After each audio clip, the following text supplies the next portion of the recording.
hit record on that then. And I think we're in business. All right. Well, let's get started. Let's dive right in. So I mentioned those videos that I shared with you. Here's the link to those videos again if you misplaced that for some reason. sophiaonline.org/Spirit of Truth videos. Again, these are a great way to cover all you need to know to get started with Spirit of Truth.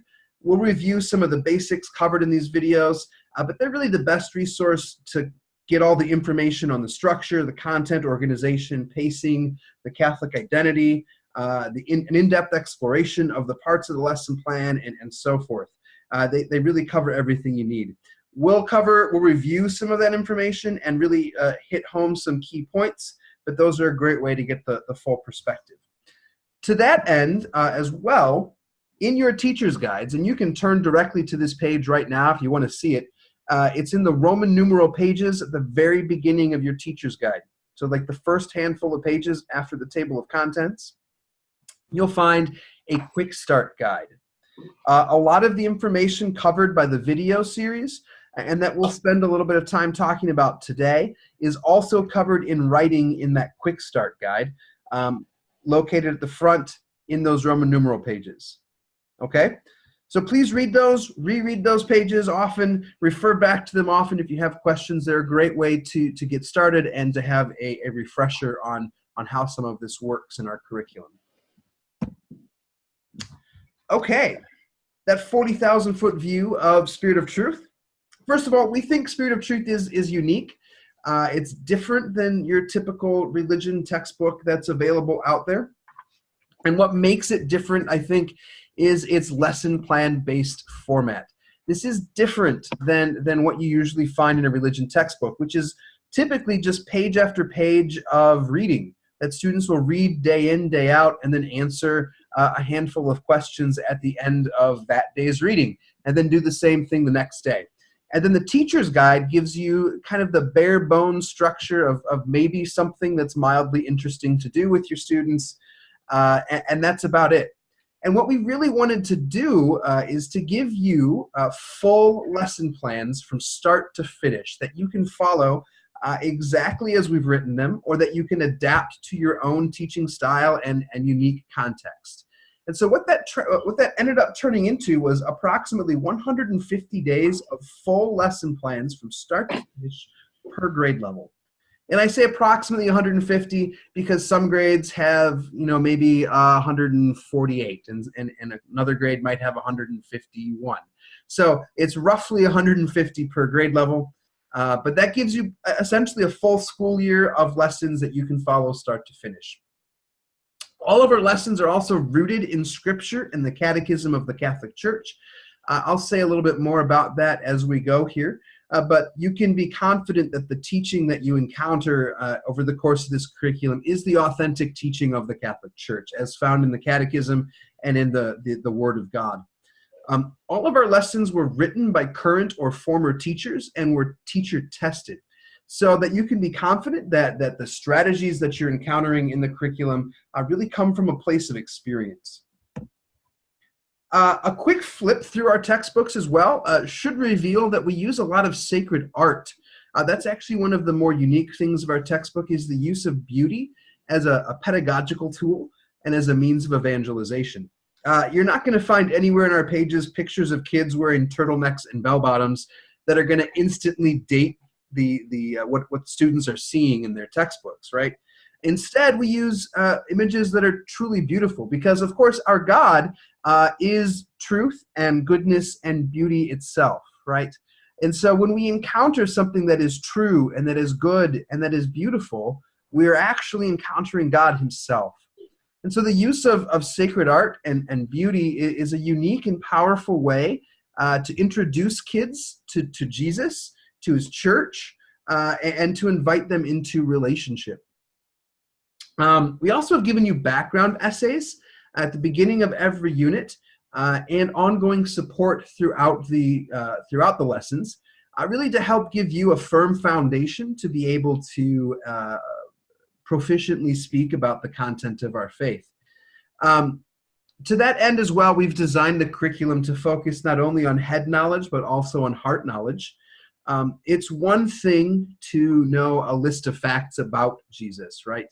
And another thing entirely to actually know him and to be in relationship with him. So, of course, that list of facts about Jesus is important, but that knowledge of him should lead to relationship with him.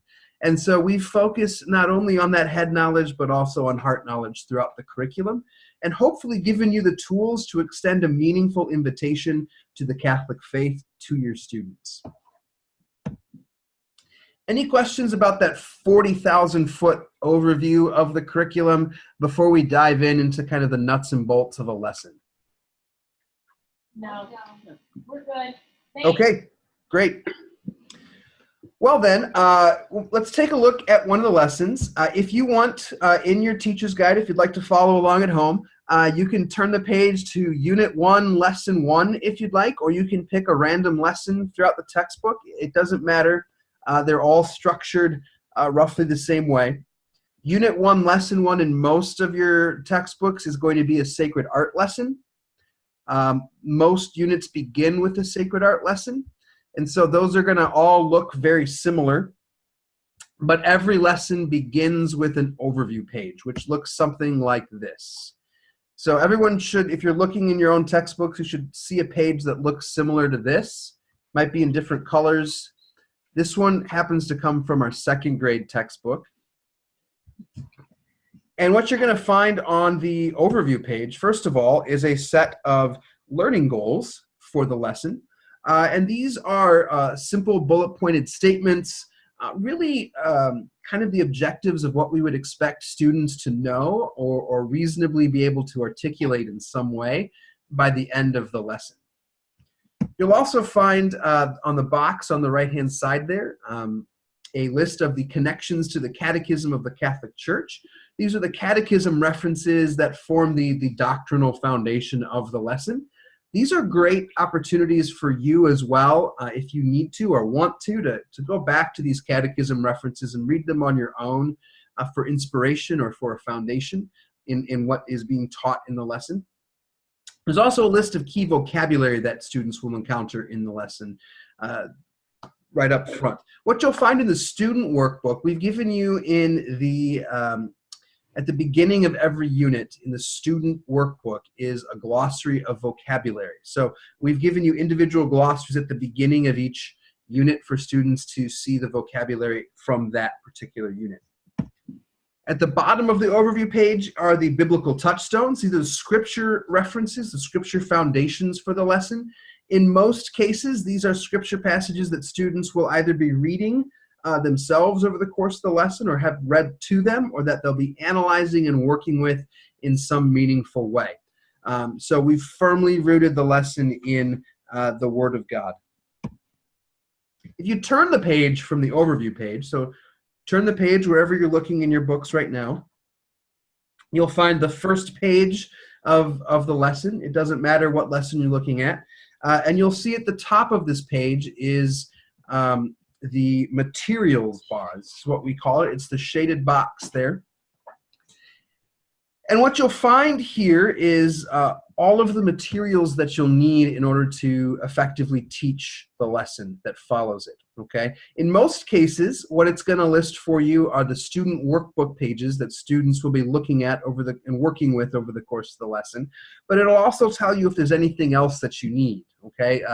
Arts and crafts, crayons, colored pencils, paper, whatever you might need for that particular lesson.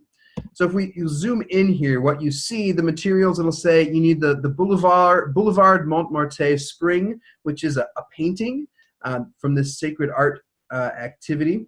And so in the student workbook, students will turn to that worksheet and it'll be an image of that painting. And then the others are in here are student workbook pages as well. This is the only thing that you'll need outside of the textbooks here, which is Genesis chapter 1. So rather than reproducing the entire chapter 1 of Genesis, we're just asking you to grab a Bible, and students and you will be working with Genesis chapter 1. All right. So this is also fairly unique about our curriculum. Every lesson is 3 days of material.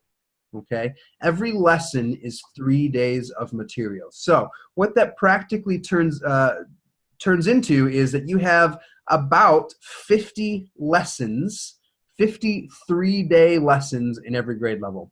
Some grades have 48 lessons, some might have 51, but it's approximately 50 3-day lessons. And if you do the math, I'm not so good at math, but if you do the math, I think that comes out to 150 days of lessons approximately per grade level. And so what this format really allows you to do is to go deeper on particular topics. You'll be spending 3 days on the topic of that lesson, and you can go deeper into that topic and use a variety of teaching methods to teach that topic. So it varies the way, kind of differentiates the tools that you're using and allows you to go deeper with your students. Each day, so every single day of that 3-day lesson includes a warm-up, an activity, and a formative assessment. Those are the 3 basic steps of every day of that 3-day lesson. And so let's take a look at each of those. If you're following along still in your teacher's guide, directly underneath that materials bar, you should be looking at the warm-up for day 1. And the warm-ups, really, they're meant to hook student interest, get them intrigued and engaged into the lesson. And very often, the teaching strategy that we use is to draw from student experience in the warm-up. So what that means is it allows you to helps you to meet students where they are and invite them to first reflect on their own knowledge and experience of the faith, of life, of whatever the topic might be, and to draw new learning out of that experience. It's a little bit of a different way to begin a lesson, but it actually follows the model and the example of the way Jesus taught. So if you look in the Gospels, whenever Jesus taught, the first thing that he did was he drew near to his disciples. He journeyed with them. He asked them questions. He got to know them. That was the first thing Jesus always did, and then he taught them. And so very often our warm-ups follow that pattern, allowing you to meet your students where they are. And you do so in a variety of different ways, including sacred art reflections, pop culture references, videos, music, opening prayers and meditations, small group sharing. There's a wide variety of warm-ups that you'll encounter. Students are almost never doing the same thing back to back to back every single day. The next part of the lesson, so if you're looking in your teacher's guides, following the warm-up will be the activity. And that's where we give you the instruction for the meat of the lesson. The activities, of course, are where most of the content of the lesson is delivered as well. And so we use a variety of different teaching strategies, again, in the activities. There's direct instruction, which I'll say a little bit more about in a second. There's group work, reading and analysis, arts and crafts, role plays. Again, a wide variety of different things that students will be doing every single day. Now, I mentioned direct instruction, and I'd like to point out that any time that we ask you as a teacher to engage in direct instruction or to explain something to your students, we've highlighted those portions in the teacher's guide. You can see that right here. And as you're flipping through your own textbooks, you should see highlighted boxes scattered throughout. And these highlighted portions, this is where we're asking you to explain something to your kids. Sometimes they're short, it might take you a minute. Other times they're more like a mini lecture that might take you 5 or 10 minutes to get through. You can absolutely use the words that we've given you here in these portions to explain. You can use it exactly as we've written it. Or you can use that for the foundation to put it into your own words and teach it in your own way. But it's one way that we're supporting you throughout the curriculum is by giving you the content of the teaching here in these highlighted boxes. Here's a few more examples of those. They're scattered throughout your textbook. The end of every day, you'll encounter a formative assessment. Think of these as wrap-ups to conclude each day. And these are great opportunities for students to pause and reflect in order to internalize new learning, and for you to kind of take the temperature of the class to gauge student progress and response to what they've been learning. Again, a variety of activities here, including hands-on application, personal reflections, exit slips, quizzes, journals, prayer activities. This is a great example of a warm-up here that involves a little bit of an artsy, craftsy kind of activity. The course of this lesson here was asking students to consider what are kingdoms like, right? What's a kingdom like? What are some features of a kingdom? And then looking at specifically the kingdom of David in the Old Testament and some of the main characteristics of David's kingdom as revealed to us in the Old Testament. And then at the end here, they're going to create a flag. They're going to draw pictures of those various different symbols and characteristics of the kingdom of David on this flag, and then write a couple of sentences explaining why they chose to design their flag in the way that they did. So it's a neat way for students to kind of internalize what they've learned and to present it in a different way to kind of create something out of what they've learned. Now, of course, formative assessments are different from formal tests. So I'd like to say something about formal tests, which are available to you. If you're flipping through your teacher's guide and looking for them, it's because they're not in the teacher's guides. They're on our website. So write this down, sophiainstituteforteachers.org/Spirit of Truth supplements. Bookmark that website. It's going to become one of your best friends when you're teaching religion this year. There's a whole bunch of stuff on that website to help support you. And one of the main things you'll find there is our formal tests that we've written for you. There is on the website, there's a box there that says formal test. There's a button that says request. When you click on that button, and I'll show you all this in a few minutes, when you click on the button that says request, it'll take you to a form, ask you for a little bit of information, especially your email, and then it'll send us a request for the tests. And very often within that exact same day, if not the same hour, we will send you the tests directly in your email in Word document format, okay? And so what that means by sending you the tests in Word document format is we're encouraging you to adapt those tests to your own setting and classroom. So feel free to chop the test up into portions if you want, to change the wording on questions, to remove questions, to add your own questions. Whatever you'd like to do with those tests, feel free to do so because they're in Word document format, okay? Requesting tests this way also allows us to kind of keep a lock on who's accessing the tests, so students aren't getting access to them. And by the way, we'll send you answer keys with those tests as well. Thank you. You're welcome. That way you don't have to find the answers yourself, right? Exactly. Just in case.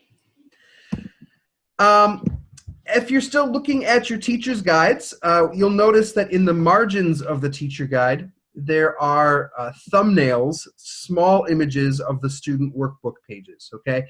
Those thumbnails are not meant for you to read in depth the student workbook pages. They're too small. What they are meant for is for you to easily see, along with the instruction, what students should be looking at or following along with as you're teaching the class, okay? So they're really just meant for you to easily recognize what your students are working on. However, at the end of each 3-day lesson, we've given you the full student workbook pages reproduced in full with answer keys. Okay, the answer keys then are in the margins of the page with the student workbook pages. So that's partly why, if you're wondering maybe why your teacher's guides are a little bit thick, because some of them are, it's because we've reproduced the full student workbook inside of your teacher's guide, so you can see exactly what the students have. You can read those student workbook pages and have answer keys. This seems like a no-brainer, but I'm going to point it out anyways. All of these activities with answer keys are great opportunities to assign grades.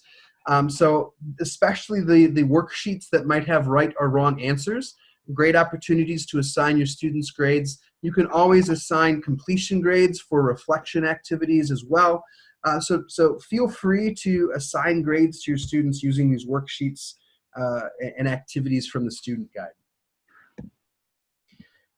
One thing to keep in mind as well when planning a lesson is that we've written the lessons to be approximately in these time frames. So in grades K through 2, the time frame for a lesson is approximately 20 to 30 minutes.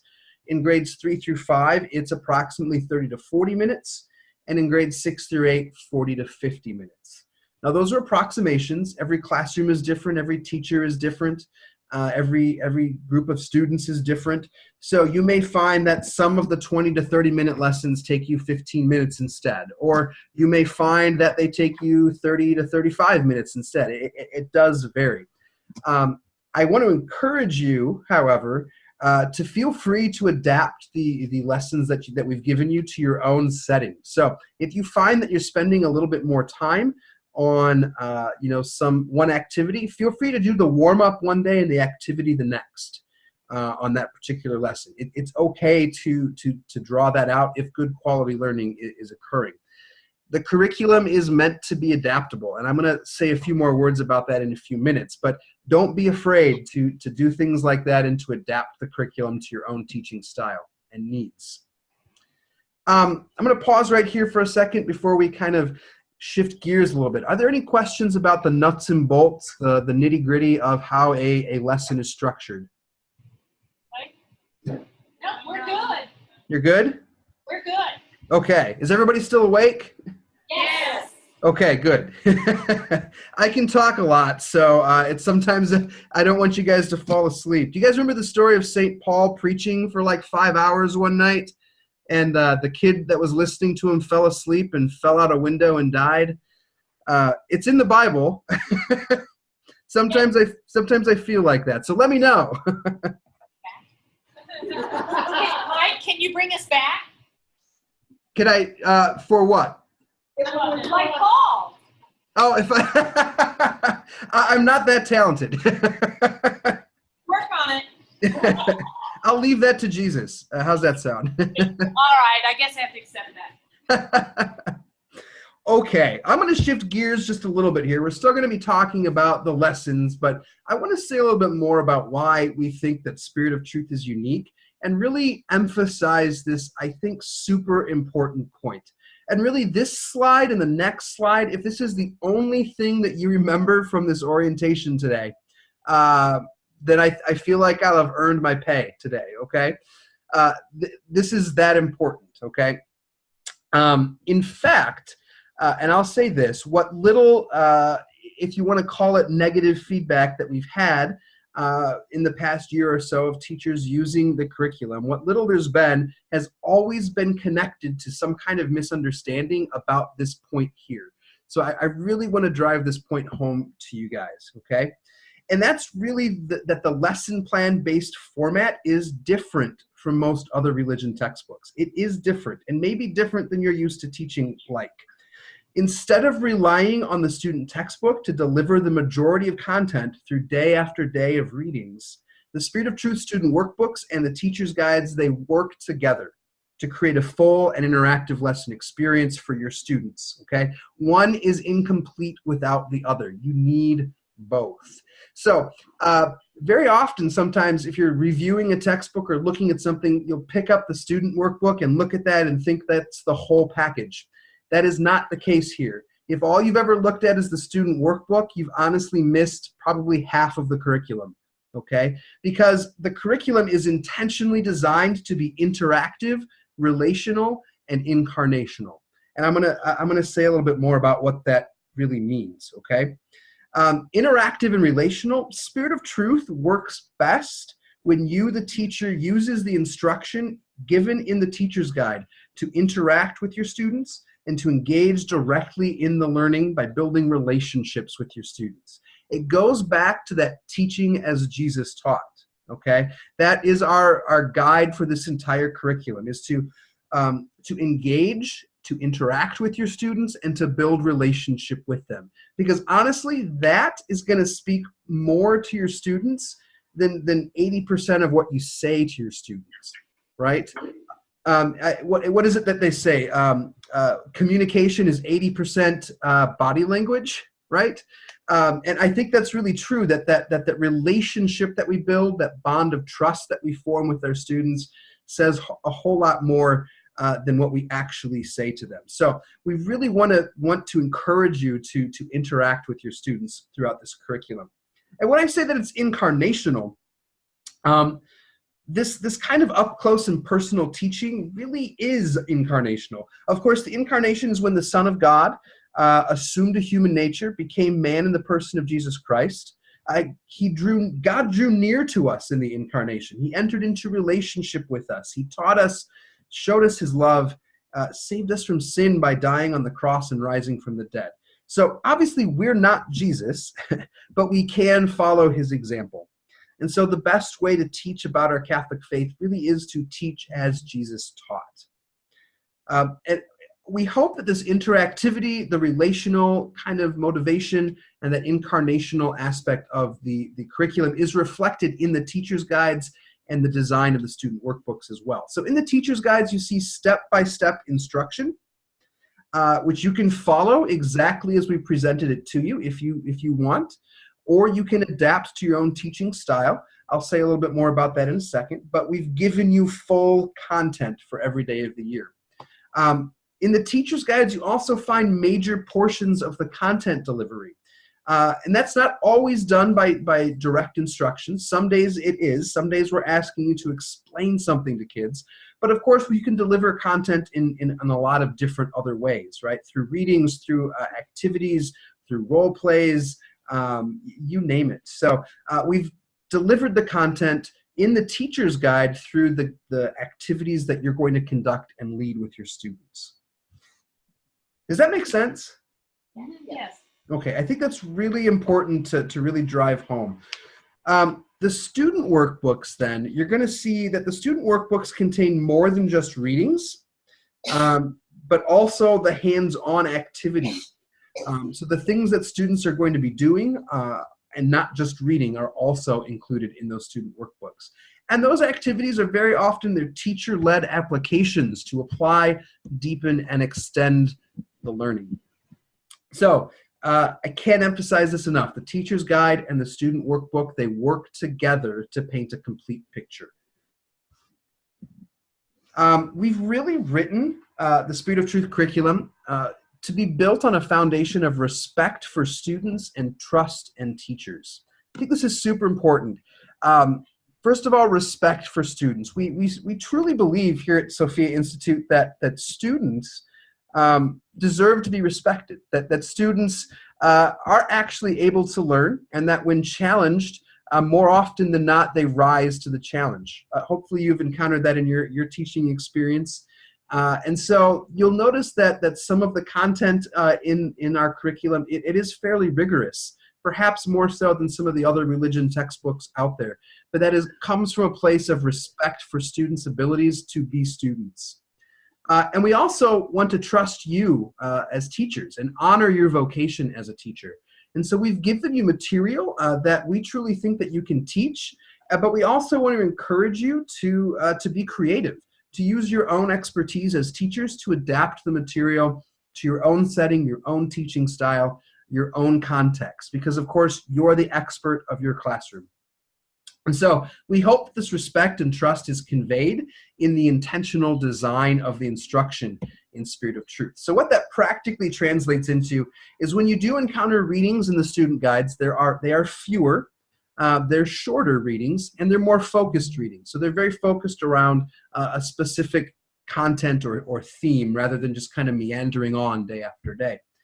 Every reading is supported by focus and reflection questions, which are not just review questions. These were very much written to help focus students on the key information in the text and to help internalize and reflect on that information. And every reading is followed by some kinds of hands-on application, whether that's in the teacher's guide or in the student workbook. Nothing exists in a vacuum in this curriculum. All of our readings are also scored at or slightly above grade level on multiple readability scales. So I would assume you're all familiar with the Flesch-Kincaid scale, the readability scale. All of our readings across grade level are scored almost spot on to the grade level or just slightly above to kind of challenge kids. All of your kids should be able to read the readings in this curriculum. We've also employed larger font sizes and broader spacing throughout the text, which research has shown promotes reading rate, promotes comprehension, and encourages fluency in reading. So in particular, in grades 1 through 3, there are bigger font sizes and larger spaces between words and between sentences. So who's our second grade teacher? Can I see you guys on the camera? That's me.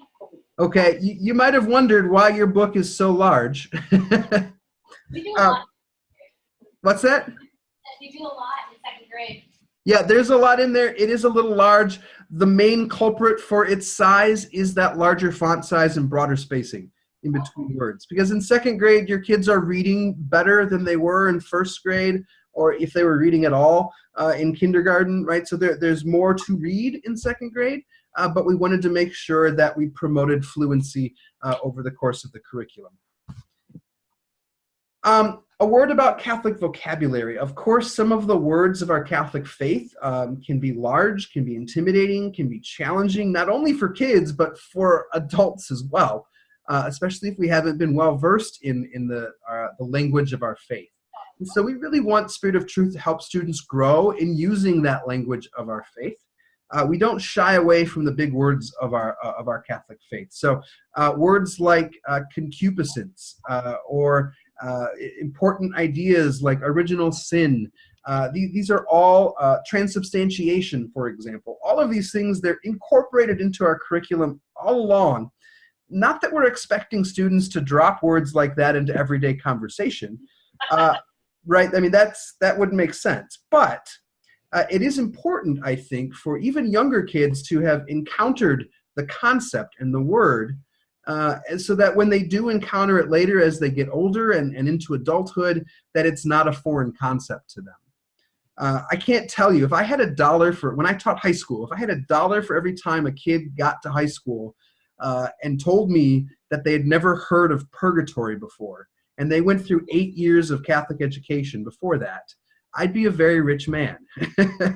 And so I really do think it's important for kids to be exposed to that Catholic vocabulary. Whether they drop it into conversation or not, I don't know. So Spirit of Truth seamlessly weaves the vocabulary of our faith into the readings, into activities, into direct instruction, and gives you the necessary scaffolding to help your students understand the meaning of those words. Words are defined in context, which helps students begin to understand those words as soon as they encounter them. Also a word about the younger grades, kindergarten, first, second grade. There are readings in those student workbooks, but students are not necessarily meant to read those essays independently, okay? If I'm saying it, somebody has brought that up before. You know how that goes. So I really do want to let you know, you can read aloud to your students those essays, or with your students, or employ whatever reading strategies you might use as a school to help your students, interact with that text. So whether that's you read a section and they read a section, you read it aloud, they take it home and read it with their parents, whatever those strategies might be. But we're not intending for kindergartners or first graders to read all of those essays by themselves, okay? I keep saying that Spirit of Truth is adaptable, and I really do mean it. We want to honor your vocation as teachers and the fact that you are the expert in your classroom. You're the expert teacher, so trust your teacher instinct. I think sometimes when we teach religion, we sometimes, because it's so important, we sometimes forget some of just the basics of teaching. And so trust your teacher instinct. All of the lessons in Spirit of Truth were created to be adaptable, so feel free to spend a whole class on a single warm-up. If good quality learning is happening, don't stop it.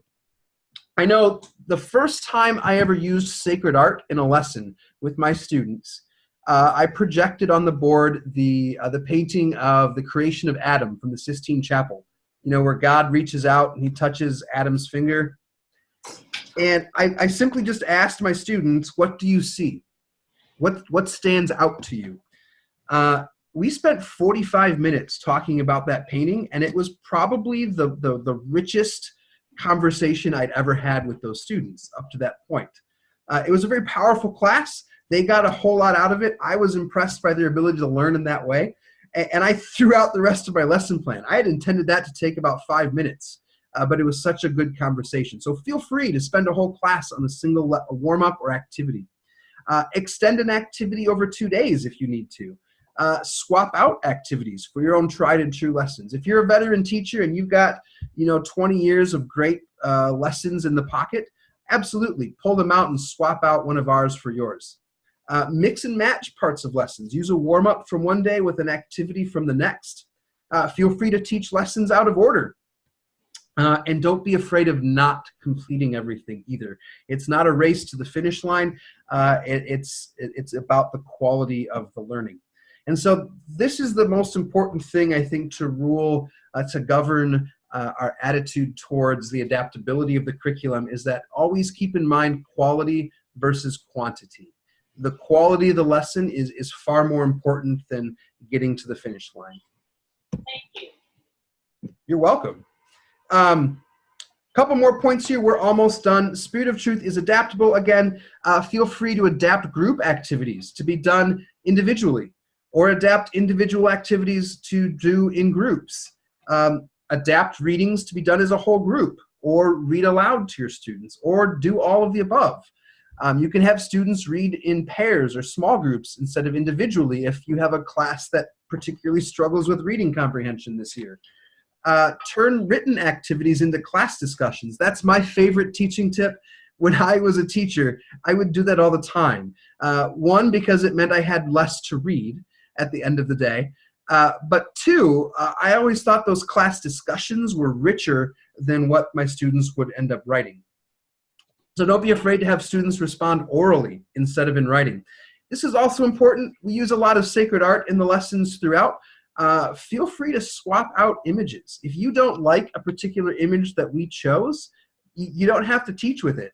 Feel free to hop online and Google something else that you like better. It's more that the strategy of using sacred art that's really important than necessarily the exact image that we chose. Although you can still use that, but feel free to swap it out for something you like better. Okay. If you're still using your teacher's guides, flip to the very end of the book. And you should have, at the very end of your book, it's either Appendix A, B, or C, depending on the book, if there were other appendices present. But you should have in your book an essential lessons guide that looks something like this. This, if you find yourself spending more time on a lesson than you planned, or that you're falling behind in the pacing of the curriculum, we've given you this essential lessons guide to help you get on track. So what we've given here is a chart of every unit that indicates the essential days that teach the core content of each lesson. We strongly suggest that these lessons always be taught. The other lessons then, they extend, deepen, and apply the learning in the essential lessons. So they're still good lessons, they're still great learning opportunities, but they're not core content. So you can feel free to skip these other lessons if you're pressed for time, okay? Go to the very last page.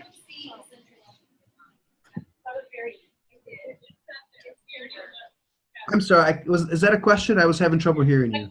The question is that the kindergarten teacher does not have essential lesson plan in the back of hers. Okay. My thought there is you might have one of our first editions. So this essential lesson guide is in our second printing of the book. So you might have our first printing. Okay, so we don't, and the third grade teacher is also missing one. Okay, good to know. So here's what we're going to do, and you guys aren't the first ones to tell me that. I did another webinar this morning, and they told me the same thing. So what I'm actually working on, I haven't done it yet, I'm going to do it before I leave today, is I'm actually going to post PDFs of these essential lesson guides on our website. So you can just go to our website if you're missing it for whatever reason, and just download the PDF from our website. It'll be the exact same thing that should be in there, okay? Thank you. We often don't get an answer immediately. Well, that's, when I say that we want to journey with you, when we want your feedback, I absolutely mean it. And we're pretty nimble. So if you ask us for something, if it's within our power to do quickly, we will do it as quickly as possible, like this. So I actually had an office assistant already today cutting out and making PDFs of these files for me so I can post them before I leave. So they'll be up there as soon as I'm able to put them. Okay, thank you. You're welcome. Speaking of website, let's talk about our website for a second. The online resources, again, if you haven't written this down, please write the website down. SophiaInstituteForTeachers.org/Spirit of Truth Supplements. It's going to become your best friend. Lots of ways that we offer you support online, all for free on this supplements page, okay? I'm going to show you all of these things in a second, but you'll find on there a collection of lessons to help you teach the liturgical calendar, so lessons specifically for Advent and Lent. There's a collection of saint cards. Many of our lessons throughout the curriculum will have you have students read about a particular saint or choose a saint to study. So we've given you a little library of saint biographies. There's a sacred art library where you'll find some of the images in the text. Links to our Sophia Sketchpad videos, which some lessons ask you to show to your students. I'll show you an example of those in a second. Access to our free monthly e-lessons. So every month we post for free mini lessons to help you teach about the Sunday Gospels of the month, and a lesson on current events. So something that's going on in the world around us that students are paying attention to, we'll write a short lesson to kind of help you talk about that with your kids. You'll also be able to access the unit tests at the website there.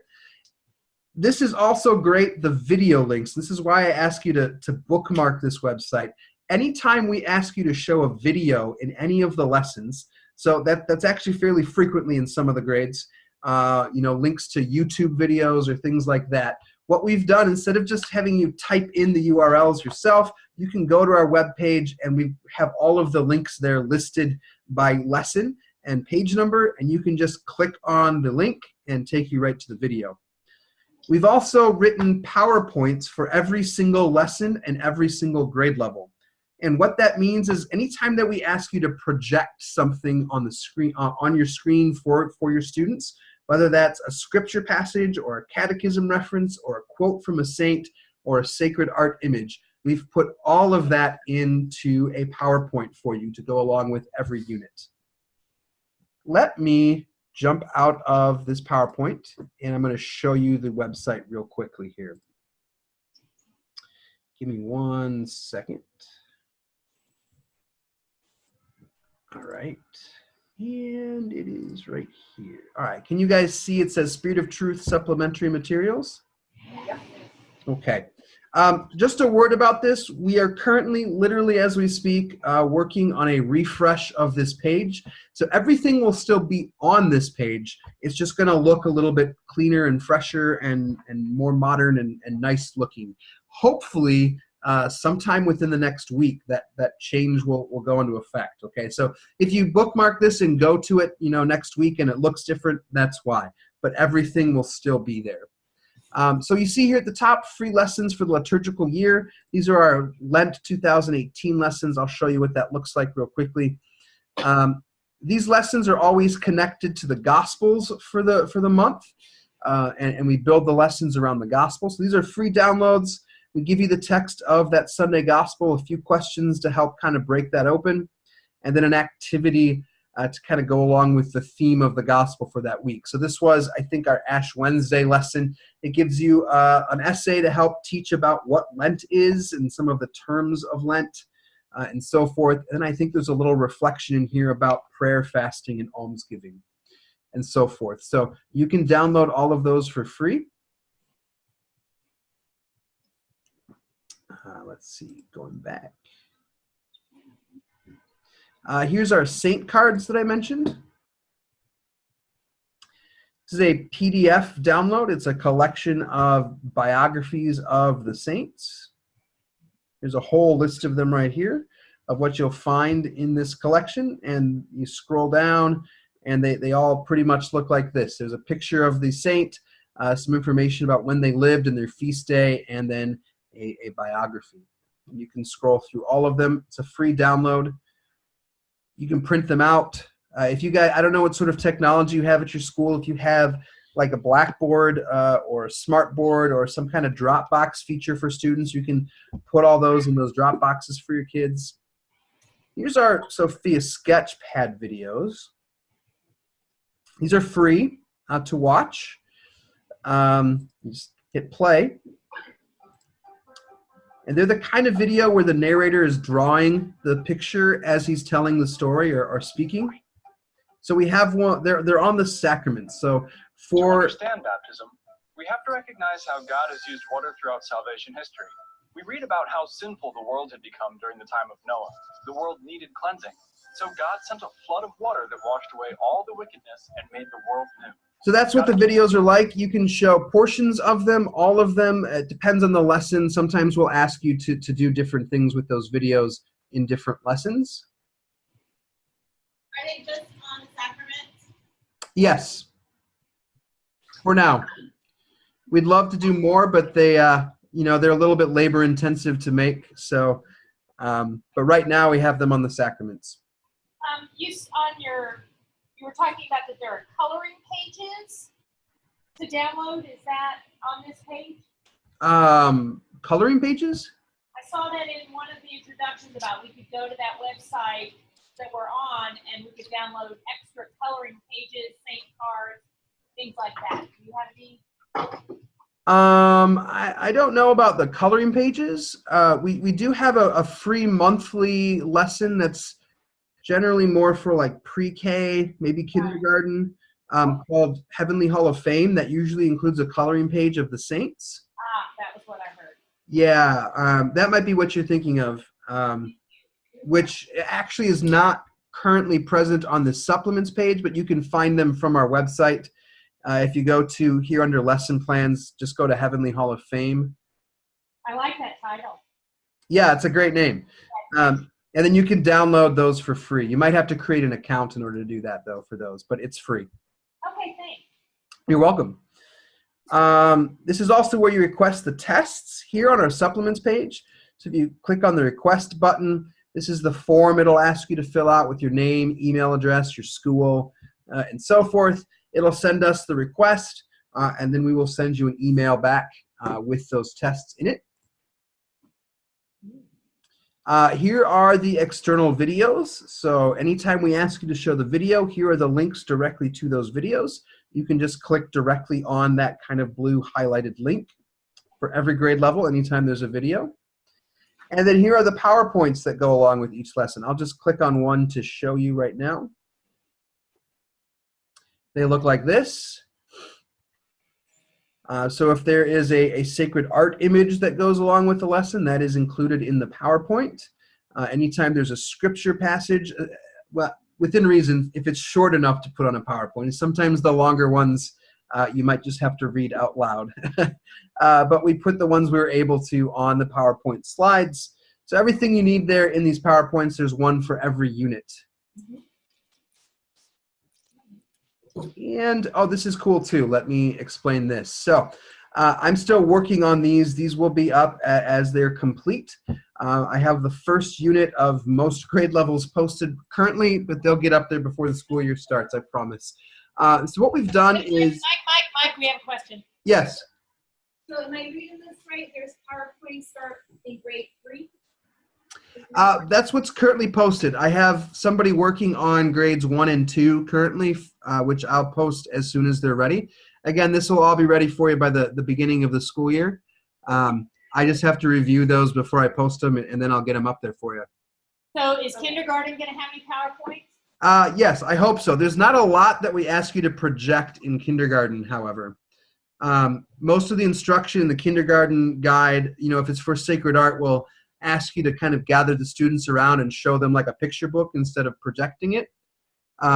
But I think we will still make the PowerPoint with those images in there if you choose to do it that way.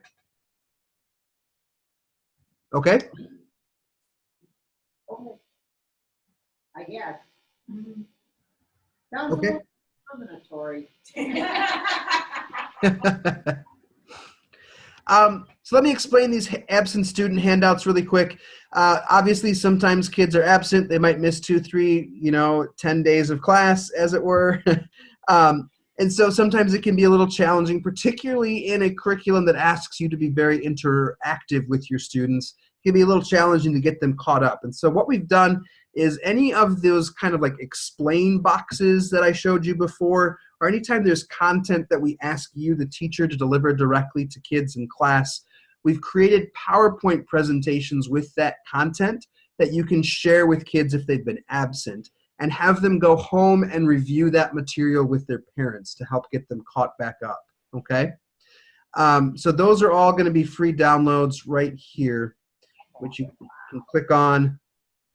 They look very similar to the other ones, but it has that key content from the lesson that you can send home to review with parents.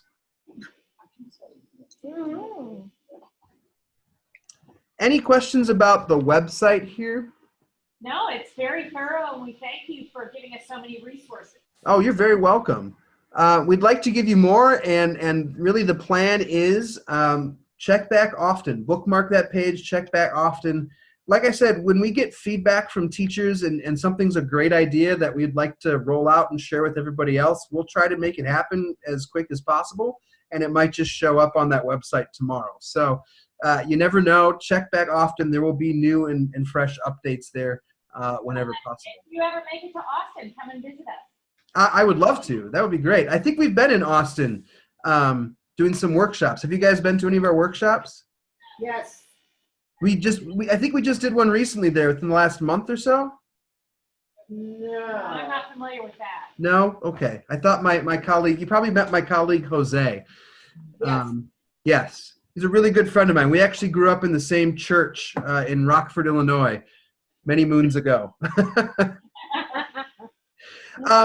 This is a good point. I've kind of through all of my information. I don't want to keep you guys any longer than I have to, but what questions do you have for me, if you have any at all? Does anybody have questions?